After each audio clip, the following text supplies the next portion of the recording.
सुराय स्पोषादि राजास्तु मूर्धानन्दिवो अरतिं पृथिव्या वैश्वानरभृतागजातमग्निं कविमो सम्राटपतिरिञ्जनानाम् वासन्नापात्रञ्जनगन्धुदेवाः चतुस्सागरपर्यन्तं गोब्राह्मणेभ्यः शुभं भवतु राजा राष्ट्रग्रामगजमानार्चकपरिचारकादीनां सर्वे जनाः सुखिनो भवन्तु सर्वे भक्ताः सुखिनो विरसन्तु रथास्तु जयकुण्डलवाड वेङ्कटरमण गोविन्द आपदमकुलवाड अनाथरक्षक गोविन्द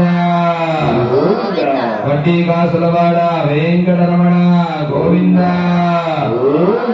इंदिरारमण गोविन्द धात्री रमण गोविन्द लक्ष्मी रमण गोविन्द गोविन्द